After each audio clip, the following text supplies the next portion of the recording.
A, आज मिति 2078 साल चैत्र 6 गते, तदनुसार 2022 मार्च 20 तारिक चैत कृष्ण पक्ष तृतीया आइतबारका दिन राति 7 बजेर 55 गइसकेको छ। यो समय लौकथा पाठ्य सर्वे दृश्य प्रतिष्ठानको समय हो र लौकथा पाठ्य सर्वे दृश्य प्रतिष्ठानको 152औं श्रृङ्खलामा म वाचक मनोहर पोखरेल उपस्थित भइसकेको छु। सबैलाई नमस्कार भन्न चाहन्छु, अभिवादन गर्न चाहन्छु, प्रणाम कर चाहेछि, गोड लागेछि, लासो सलाम आलेकुम, जदौ झोरले सेवारो ज्वाजलपा तारेमाम भनेर सबैमा नमस्कार गर्न चाहन्छु र सबैलाई शुभकामना सहित आजको लौकथा वाचन सुरु गर्दैछौँ। होली पर्व भर्खरै सकिएको छ। होलीमा रङहरू लगाएर शुभकामना आदान प्रदान गर्नुभयो होला, सबैले रमाइलोसँग मनाउनु भयो होला र अब हामी 152औं श्रृङ्खलामा फेरि आज पनि हामीले 5वटा लौकथा लिएर आएका छौँ र यो लौकथा नेपाली भाषा सँगसँगै अन्य भाषाहरूमा पनि आज वाचन हुनेछ। सबैभन्दा पहिले म लौकथा सुनपानी शीर्षकको लौकथा वाचन गर्न गइरहेको छु, जसलाई लौकथा पाठ्य सर्वे दृश्य प्रतिष्ठानकै संस्थापक व्यवस्थापक नन्दलाल आचार्यजीले लौकथा पाठ्य सर्वे दृश्यमा प्रतिष्ठानको फेसबुक पेजमा पोस्ट गर्नुभएको छ र त्यो पोस्ट गर्नुभएको लौकथा सुनपानी म वाचन गर्न गइरहेको छु र यहाँ उपस्थित हुने सबै साहित्य अनुरागी, लौकथा प्रेमीहरू, स्रष्टा द्रष्टा सबैलाई हार्दिक स्वागत अभिवादन गर्न चाहन्छु र लौकथा सुनपानी, पहिलो लौकथा सुनपानी वाचन गर्न गइरहेको छु, जसलाई नन्दलाल आचार्यले लेख्नु भएको छ। लौकथा यसरी सुरु भएको छ। हरिश्वरका विरुद्ध किन बोलिस्, किन लेखिस्, किन जरो खस्न खोज्छस्? श्रीराम एक खोरो प्रश्नमाथि प्रश्नको थुप्रो लगाइरहेका थिए। म जवाफ दिनुको सट्टा गम खाएर बसेको थिएँ। व्यर्थमा कसैबाट नपग्लने मान्छे आज किन पग्लिरहेछन्? लोभ नभएका मानिस किन इज्जतको लोभ गरिरहेछन्? मनमा हरि भएका मानिस के कारणले हरिलाई भगाइरहेछन्? सधैँभरि दुधको दूध र पानीको पानी छुट्याउने सच्चा निर्णायक आज किन धर्मराउँदैछन्? सधैँ नरम बाडी ओकलेर शत्रुलाई पनि रिजाउने पुरुषार्थ भएका मान्छे रुखो बोलेर मलाई किन तर्साउँदैछन्? तल झर्न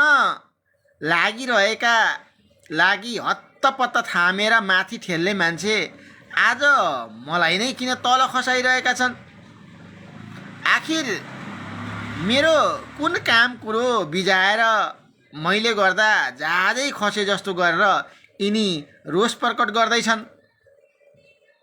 सधैँ अन्याय अत्याचार विरुद्ध विषवमन गर्नु र समाधानका उपायहरूका कुरा बोल्नु लेख्नु सच्चा नागरिक कर्तव्य हो भनेर मलाई नै शिक्षा दिने गुरुको बाणीबाट एकाएक किन बदलिँदैछ? मेरो मौनताको गालामा थप्पड बजार्दै उनले अर्को तिखो घोचाले घोचेका थिए। हरिश्वरका बारेमा फत्तुरको आरोप लगाएर जनता भड्काएको आरोपमा मानहानिको मुद्दा खेप्न तयार छस्? ए लेखनदास, भुल भए माफी चाहन्छु गुरुदेव। हजुर किन कालो कर्तुत देखेर पनि आँखा चिम्लँदै हुनुहुन्छ? मेरो नम्रतामा पग्लेर उहाँले भन्नुभएको थियो, किनभने हरिश्वर हाम्रो पार्टीमा प्रवेश गरिसकेको छ र मुखैमा चुनाव छ। कथा सकियो। बडा अहिलेको राजनीतिक परिप्रेक्ष्यमा व्यङ्ग्य हानिएको मिठो लघुकथा नन्दलाल आचार्यजीलाई हार्दिक धन्यवाद। उदयपुर का नन्दलाल आचार्य हाल सिरामा जनतामावि गोलबजारमा पढाउँदै र साहित्य सिर्जनामा लागिरहनु भएको छ। उहाँले साह्रै मिठो लघुकथा लेख्नु भएको छ। साँच्चै पार्टी राजनीतिक पार्टीको सदस्यता लिइसकेपछि सबै पापहरू धुलिने अनि राजनीतिक पार्टीमा प्रवेश गरिसकेपछि पुराना अपराधहरू कर्तुतहरू सबै सुनपानीले चोखिने जस्तो परिस्थिति छ र आफ्नो पार्टीमा रहुन्जेल प्रशंसा गर्ने, आफ्नो पार्टीबाट अर्को पार्टीमा गइसकेपछि सत्तो सराप गर्ने राजनीतिक प्रवृत्ति पनि छ। यस प्रवृत्तिप्रति मजाले कलम चलाउनु भएको छ। यति मिठो टिप्पणी, यति मिठो लघुकथाका लागि नन्दलाल आचार्यजीलाई हार्दिक धन्यवाद। सुनपानी शीर्षकको लघुकथा शीर्षक पनि सान्दर्भिक रहेको छ। आफ्नो पार्टीमा प्रवेश गरिसकेपछि सुनपानी छर्के जस्तै शुद्ध बनाइएको छ। यहाँ हरीश्वर भन्ने पात्रलाई हरीश्वर चाहिँ नि अब खराब प्रवृत्तिका भए पनि अहिले गुरुको पार्टीमा प्रवेश गरिसकेका कारणले उनका विरुद्धमा नलेख्नका लागि चाहिँ नि तर्साउने, धम्काउने, डराउने काम चाहिँ नि भएको यहाँ चित्रण गरिएको छ। र यति मिठो कथाका लागि, लघुकथाका लागि नन्दलालजीलाई हार्दिक धन्यवाद ज्ञापन गर्दछु। धेरैजनाले लघुकथा हेरिरहनु भएको छ। ललिता झाजीले हेरिरहनु भएको छ। टङ्कबहादुर आले मगर्जीले पनि हेरिरहनु भएको छ। अरू धेरै लघुकथा प्रेमीहरूले हेरिरहनु भएको छ। म चित्र त देखिरहेको छु, नाम पढ्न भ्याइरहेको छैन। सबैलाई हार्दिक स्वागत छ र म दोस्रो लघुकथातर्फ अगाडि बढ्न चाहन्छु। लघुकथाको शीर्षक छ समझ। हामीले सुरुदेखि नै भन्दै आएका छौँ, लघुकथा पाठ्य सर्वोद्देश्य सबै भाषा संस्कृतिको साझा थलो बनाउने हामीले प्रयत्न गरिरहेका छौँ।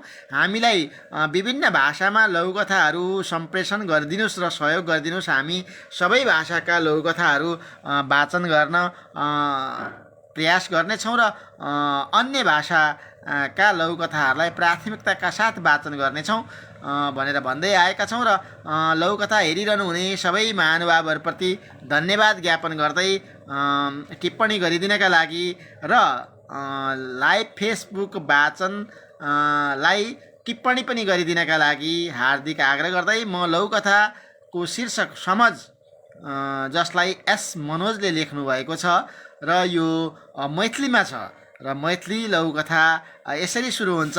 म वाचन गर्न गइरहेको छु। बाबा यो जखन घड़ी के दुनू काट 12 पर रहे तो 12 न बजत।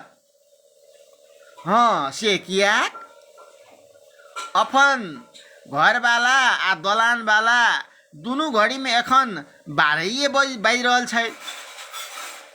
दुनू घड़ी तो ठीके समय बता रहल छै। अहाँ कहलिए जे घरवाला घड़ी खराब छै। बाबा पोती के जिज्ञासा बुझ गेला आ ओकरा गप में कनी देर ओझरा क रखला के बाद बजला, जाके घरवाला घड़ी में देखने आब त ओ घड़ी में कते बाज रहल छै। पोती घर से समय देख के आयल आ बाजल, वो घड़ी में अखन उ 12 बज रहल छै। साँच्चै वो घड़ी खराब छै। बाबा पोती के समझावत बजला, कोनो वस्तु आ कोनो लोक का बारे में नीक बेजा समझ, नीक जका जांच परखा बात करी एकै बेर में देख के नहीं। ई कहते कथा समाप्त भ गेल। कथा बड़ मार्मिक अछि, बड़ा संदेशमूलक और शिक्षाप्रदो अछि।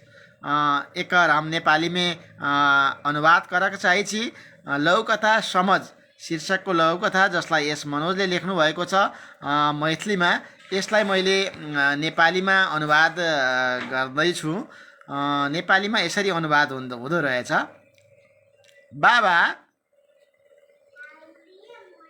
घडीको दुईटै काँटा 12मा रहन्छ त 12 नै बजिरहन्छ, 12 नै बजेको मानिन्छ। हो त, तर किन?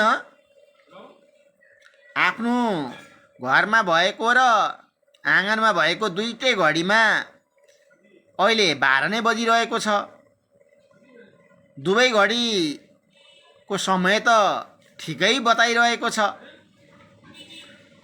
हजुरले भन्नुहुन्थ्यो घरमा भएको घडी बिग्रिएको छ, खराब छ। बाबाले नातिनीको जिज्ञासा बुझेर उनलाई केही बेर कुराकानीमा अल्मलाएर राखे। त्यसपछि भने, जाऊ घरको घडी गएर हेर र कति बजेको छ हेर त भनेर भन्नुभयो। नातिनी घरमा गइन् र घरमा गइसकेपछि समय हेरेर आइन् र भनिन्, त्यो घडीमा त अहिले पनि 12 बजिरहेको छ। साँच्चै त्यो घडी खराब रहेछ। अनि बाबाले नातिनीलाई सम्झाउँदै भन्नुभएछ, हेर, कुनै पनि वस्तु वा कुनै पनि मान्छेलाई एकैपटक हेर्ने बित्तिकै ठिक हो या खराब हो भनेर भन्न सकिँदैन। ठिक र खराब भनेर जाँच गर्नका लागि त राम्रोसँग जाँच परख गर्नुपर्छ, जाँच पडताल गर्नुपर्छ। एकै पटकमा हेरेर चाहिँ निर्णय गर्न हुँदैन ठिक छ कि खराब छ भनेर बाबाले नातिनीलाई सम्झाउनु भएछ। र कथा यसरी सकिन्छ। कथा साँच्चै शिक्षाप्रद छ। बालमय मनोविज्ञानमा पनि आधारित छ। बालबालिकाहरू मार्फत सबैलाई शिक्षा दिने कुरा कि कुनै पनि मान्छे टाढाबाट र नजिकबाट फरक हुन सक्छ। कुनै पनि कुरालाई राम्ररी जाँच पडताल गरिसकेपछि, विश्लेषण गरिसकेपछि, मूल्याङ्कन गरिसकेपछि मात्रै असल हो कि खराब हो, सही हो कि गलत हो भनेर छुट्याउन सकिँदो रहेछ भन्ने कुरा निकै राम्रो शिक्षा दिएर जानुभएको छ एस मनोजले। र यो मैथिली लघुकथामा लेख्नुभएको छ, जसलाई मैले नेपालीमा चाहिँ नि वाचन गरेँ। आज धेरैजनाले हेरिरहनु भएको छ। टिप्पणी मैले देख्न पाइरहेको छैन। मेरो प्राविधिक समस्याका कारणले हेर्न नपाएको हो कि भन्ने मेरो बुझाइ छ। मैले जतिखेर देख्नेछु त्यतिखेर मैले टिप्पणीहरू पनि वाचन गर्नेछु, प्रस्तुत गर्नेछु भन्ने वाचा गर्दै म तेस्रो लघुकथातर्फ अगाडि बढ्न चाहन्छु। तेस्रो लघुकथाको शीर्षक छ जागिरको खोजी, जसलाई कमला भट्टराईले लेख्नुभएको छ। आजै मात्रै लघुकथा पाठ्य सर्वदृश्य प्रतिष्ठानको फेसबुक पेजमा पोस्ट भएको लघुकथा जागिरको खोजी शीर्षकको लघुकथा, जसलाई कमला भट्टराईले लेख्नुभएको छ। यो लघुकथा यसरी सुरु हुन्छ। पहिरोमा परि बुवा आमाको स्वर्गवास भएपछि जेठो छोरा भएको नाताले उसको काँधमा सानो भाइ र बहिनीको जिम्मेवारी थपियो। भाइ सानो थियो भने बहिनी कक्षा 12मा पढ्दै थिए। भएको सम्पत्ति पनि बाबुले सबै निखारिसकेका थिए। ती टुरा भाइ बहिनीलाई पढाउने र कर्मकाण्ड गरिदिने जिम्मा उसको थियो। दिनदिनै ती भाइ बहिनीहरूलाई कसरी पढाउने भन्ने कुराले उसको चिन्ता बढ्न थाल्यो। ऊ जागिरको खोजीमा लाग्यो। जागिर खोज्दा खोज्दा दिन, महिना, वर्ष बिते, तर उसले जागिर पाएन। यता सानो भाइको पनि कलेज पढ्ने बेला भइसक्यो। बहिनीको पनि बिहा गर्न बितिसक्यो। अब कसरी खर्च धान्ने भन्ने चिन्ताले उसलाई झन सताउन थाल्यो। एक दिन जागिर खोज्ने सिलसिलामा उसको एकजना निकै नाम चलेका समाजसेवीसँग भेट भयो। उसले ती समाजसेवीलाई त्यति नजिकबाट त चिनेका थिएनन्, तर पनि सामान्य रूपले चिनेका थिए। उसले जागिर खोज्न हिँडेको कुरा बताएपछि समाजसेवीले आजकल घरैबाट हराएको मान्छे त खोजेर भेटिँदैन भने हराउँदै नहराएको जागिर खोजेर भेटिन्छ त भन्दै व्यङ्ग्य गरे र आफ्नो अफिसमा लिएर गए। अनि एउटै कुनै एनजिओ दर्ता गराउने सल्लाह दिए र पछि साबा ब्याजसहित फिर्ता गर्ने शर्तमा केही रकम पनि दिएर पठाए।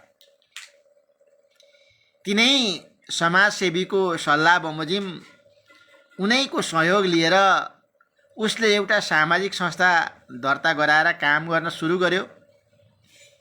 त्यसपछि बिस्तारै बिस्तारै उसको आर्थिक समस्या एकपछि अर्को गर्दै समाधान हुन थाल्यो। एक दिन ऊ पहिले जागिर खोज्न गएको ठाउँको साथीले ऊ कहाँ अधिकृत स्तरको पदपूर्तिका लागि विज्ञापन लिएर आयो, तर उसले अब त्यसप्रति कुनै रुचि देखाएन। ऊ अब त्यो जागिरको तलबभन्दा धेरै कमाउन थालिसकेको थियो। धन्यवाद। कथा समाप्त भयो। दुधौली नगरपालिका 4 सिन्धुली। घर भई लामो समयसम्म राजविराज सप्तरीमा बसोबास गरेर पत्रकारिता गरिरहनुभएकी कमला भट्टराई अहिले काठमाडौँमा बसेर सगरमाथा आवाज साप्ताहिकको सम्पादन हेरिरहनु भएको छ। र यो लघुकथा उहाँले आजै मात्रै लघुकथा पाठ्य सर्वदृश्य प्रतिष्ठानको फेसबुक पेजमा पोस्ट गर्नुभएको छ, जसलाई हामीले आज वाचनका लागि छनौट गरेका छौँ। कथा निकै सन्देशमूलक छ र यथार्थमा आधारित सोहेल कल्पनामा लेखिएको लघुकथा मिठो पनि छ। जागिरका लागि खोज्दा खोज्दा जागिर नभेटाएको अवस्थामा अहिले एउटा एनजिओ दर्ता गरेर आफै धेरैजनालाई जागिर दिने हैसियत बनिसकेको र धेरै अधिकृतभन्दा पनि धेरै त्यो तलबभन्दा पनि अधिकृतको तलबभन्दा पनि धेरै कमाउने अवस्थामा पुगिसकेको एउटा एनजिओबाट भन्ने कथाले दिएको छ सन्देश।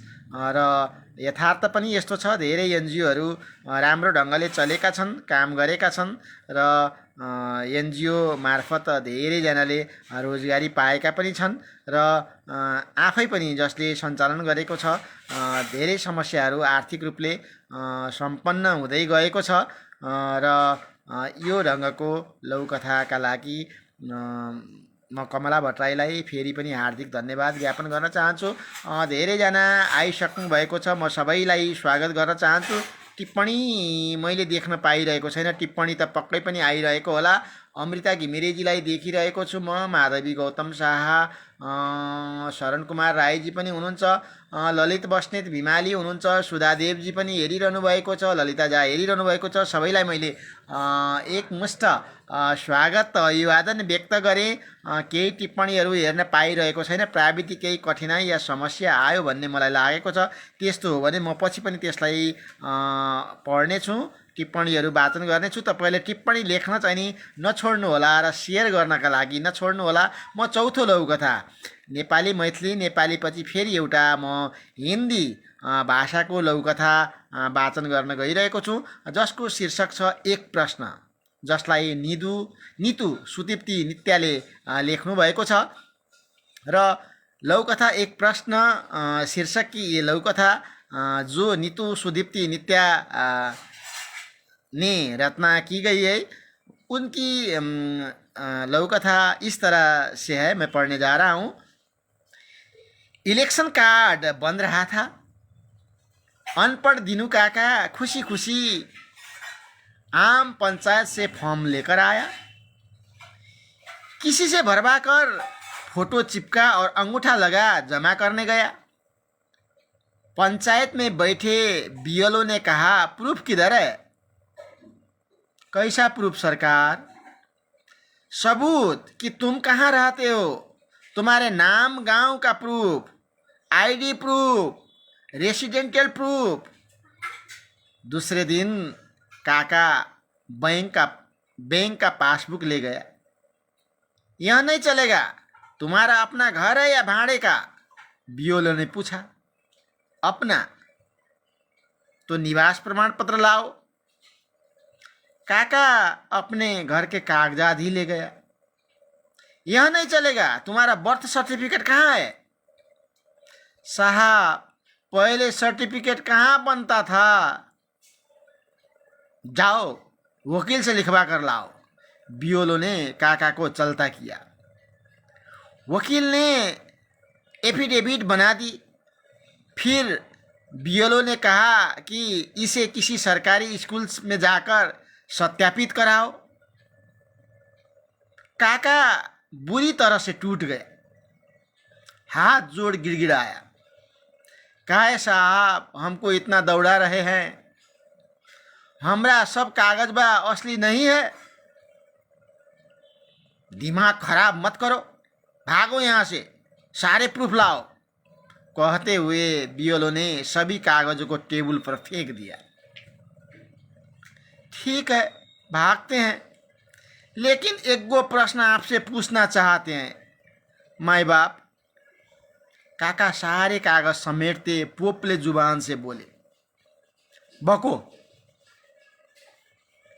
हम भारत के नागरिक हैं, यहाँ की पैदावार हैं, फिर भी हमारा इलेक्शन कार्ड बनवाने में इतना दिक्कत आ रहा है। मगर आतंकवादी का सारा काम 1 मिनट में कैसे हो जाता है? उनका सारा प्रूफ 1 मिनट में असली कैसे बन जाता है? बहुत बहुत धन्यवाद। कथा समाप्त हो गई। लघु कथा एक प्रश्न जो नीतू सुदीप्ति नित्या ने रचना की गई। राजा बाजार, करैया रोड, बिहिया, जिला भोजपुर में रहती हैं। बहुत अच्छी और मार्मिक लघु कथा लिखी गई है। इनको मैं नेपाली में भी अनुवाद करके सुनाने की प्रयास करता हूँ। लघु कथा एक प्रश्न जसलाई नीतू सुदीप्ति नित्याले लेख्नु भएको छ। यसको नेपालीमा अनुवाद यसरी छ। इलेक्सनको परिचय पत्र बनिरहेको थियो, निर्वाचनको। अशिक्षित दिनु काका खुसी खुसी हुँदै पञ्चायत भवन गएर फर्म लिएर आए। कसैबाट भर्न लगाए, फोटो पनि टाँसे र औँठा छाप लगाएर जम्मा गर्न गए। पञ्चायतमा बसेको बिएलओले भने, प्रमाण कहाँ छ? कस्तो प्रमाण सरकार भनेर दिनु काकाले भने, सबुत, तिमी कहाँ बस्छौ, तिम्रो नाम गाउँ के हो त्यसको प्रमाण, रेसिडेन्शियल प्रमाण। अर्को दिन काकाले बैंकको पासबुक लिएर गए। यो चल्दैन, तिम्रो आफ्नो घर हो या भाडामा बस्छौ? बिएलओले सोध्छ। काकाले आफ्नो भनेर भन्छन्। त्यसो भए निवास प्रमाण पत्र ल्याऊ भनेर भन्छ बिएलओले। काकाले आफ्नो घरकै कागजातहरू लिएर गए। यो पनि चल्दैन, तिम्रो जन्म दर्ता प्रमाण कहाँ छ? साहेब, पहिले यस्तो जन्म दर्ता प्रमाण कहाँ बन्थ्यो र? त्यसो भए जाऊ वकिलबाट लिखाएर ल्याऊ। बिएलओले दिनु काकालाई त्यहाँबाट पठाए। वकिलले पनि एफिडेभिट बनाइदिए। फेरि बिएलओले भने, यसलाई सरकारी स्कुलमा गएर प्रमाणित गरेर ल्याऊ। काकाको हालत खराब भयो। काका त हात जोडेर गिड़गिड़ाउन थाले। ऊ निराश भए, हात जोडेर गिड़गिड़ाउन थाले। के भन्नुहुन्छ साहेब, मलाई किन यति दौडाउनुहुन्छ? के मेरो कागज असली होइन? दिमाग खराब नगर, भाग यहाँबाट भन्दै सारा प्रमाण ल्याऊ अनि बन्छ भन्दै बिएलओले सबै कागज फ्याँकिदिन्छन्। अनि काकाले भन्छन् ठिक छ जान्छु यहाँबाट, तर एउटा प्रश्न तपाईँलाई सोध्न चाहन्छु। सारा कागज समेट्दै काकाले भन्छन्, बिएलओले भन भनेर भन्छ। अनि त्यसपछि काकाले भन्छन्, म भारतकै नागरिक हुँ, यहीँ जन्मेको हुँ, फेरि पनि मेरो निर्वाचनका लागि परिचय पत्र बनाउन यति दुःख भोग्नु पर्यो, यति समस्या आयो। तर आतङ्कवादीहरूको सबै काम एकै मिनेटमा कसरी हुन्छ? उनीहरूको सारा प्रमाण एकै मिनेटमा कसरी असली बन्छ भनेर प्रश्न राख्छन्। र यो प्रश्न साँच्चै धेरैजनाका लागि निरुत्तर हुन सक्ला। र यसको उत्तर चाहिँ नि कर्मचारी तन्त्रमा भएको भ्रष्टीकरणका कारण वास्तविक नागरिकहरूले दुःख पाइरहेको र नक्कली नागरिकहरूले सजिलै काम भइरहेको उनीहरूको भन्ने एउटा अवस्था देखाएको छ। र सरकारी प्रशासनिक कमी कमजोरीहरूमाथि तीखो व्यङ्ग्यबाण चलाउनु भएको छ। यो हिन्दी लघुकथा नितु सुदीप्ती नित्याले लेख्नुभएको कथा साह्रै सान्दर्भिक र धेरैजनालाई चित्त बुझ्ने खालको छ। किनभने सरकारी कार्यालयहरूको काम, राजाको काम कहिले जाला घाम भन्ने एकातिर कहावत त छँदैछ, अर्कोतिर घुसखोरी प्रवृत्तिका कारण सही मान्छेहरूले, वास्तविक मान्छेहरूले नागरिकता नपाउने, राहदानी नपाउने, परिचय पत्र नपाउने अथवा पाउनका लागि धेरै झन्झट बेहोर्नु पर्ने, तर नक्कलीहरूको चाहिँ नि सजिलै बन्ने एउटा प्रवृत्तिप्रति तीखो व्यङ्ग्यबाण गर्नुभएको छ। यो हिन्दीमा लेखिएको लघुकथालाई मैले नेपालीमा पनि वाचन गरेँ। अब हामीसँग 5 मिनट मात्रै बाँकी छ र 5औं तथा अन्तिम लघुकथा वाचन गर्न बाँकी नै छ। धेरैजना आइरहनु भएको छ। टङ्कबहादुर आलेजी, ललित बस्नेत भिमाली सर पनि आउनुभएको छ, सुधादेवजी हेरिरहनु भएको छ, सप्तकोशी फतेपुरबाट दुर्गा ढुङ्गेलजीले पनि हेरिरहनु भएको छ। मैले सबैलाई एकमुष्ट स्वागत गर्न चाहेँ। आज के कारणले टिप्पणी हेर्न पाइरहेको छैन, म पछि टिप्पणी हेरेर त्यसलाई यथोचित रूपमा सुझावहरू ग्रहण गर्नेछु भन्ने बाचा गर्न चाहन्छु। र 5औं लघुकथा पढ्न चाहन्छु जसको शीर्षक छ आत्मसमर्पण। आत्मसमर्पण शीर्षकको लघुकथाको रत्नकार हुनुहुन्छ शरण राई। शरण राईले लेख्नुभएको लघुकथा यसरी सुरु हुन्छ। यति साह्रो दुब्लाइएको थाहा थिएन, रोग बुढेसकाल नै हो नि, अब यसबाट छुटकारा पाउन त समकालीन साथीभाइहरूसँग भेटघाट हुन छाडेको छ। के गरिरहे जस्तो देखिएर समय काट्नुपर्ने, घुम्न जाउँ कहाँ जाने, कतै जाने सामर्थ्य पनि छैन, किताब पढ्ने प्रयोजन पनि के र, बाँच्नुको उपादेयता पनि के, एक्लो बसाइ, गोठमा बुढो गोरु मात्र छ, सुक्खा घाँस परालकै भरमा मरन्च्यासे भई बाँचिरहेको, जवान गोरुहरू जोत्न गएका छन्, भक्कका गाई बहर बाछाबाछी चराउन लगिएको छ, बुढो गोरु हिँड्न नसक्ने, जोत्ने त कुरै भएन, चरणमा समेत चर्न नसक्ने, एक्लै टाट्नाको र रुखो सुखो खाएर बाँच्न प्रयत्नरत म जस्तै बुढो गोरु। बेलुकी छोरा बुहारीले सल्लाह गरेको सुन्छु, यो बुढो गोरु कतिसम्म पालिराख्ने, मिया खोजेर बेचिदिउँ। जीवनका अनेकौं हुन्डरी हुरी समस्याहरूसँग नहारेको म उनीहरूको कुरा सुनेर उदास हुन्छु। हिम्मत हार्छु निर्दयी समय, म समय र आफैसँग आत्मसमर्पण गर्छु। कथा समाप्त भयो। शरण राईको दोस्रो लघुकथा सङ्ग्रह नौरङ्गी फुलीमा सङ्ग्रहित भएको यो लघुकथा आत्मसमर्पण साँच्चै अत्यन्तै मार्मिक छ। बुढेसकालमा भोग्नु परेको एक्लोपन यसमा महसुस गरिएको छ। बुढो गोरुसँग ज्येष्ठ नागरिकले आफूलाई तुलना गरेका छन्। जो घरमा एक्लै बस्नुपर्ने बाध्यता छ, गाई बाछा जवान गोरुहरू चर्न बाहिर गएको अथवा जवान छोराछोरीहरू बुहारीहरू बाहिर गएका, चर्नका लागि र जोत्नका लागि गएका, तर बुढो गोरुको चाहिँ काम नपाएर खानाका लागि पनि मालिकहरूले ध्यान नदिएको, बरु यो बुढो गोरुलाई कति पालिराख्ने बेचिदिउँ मियाँको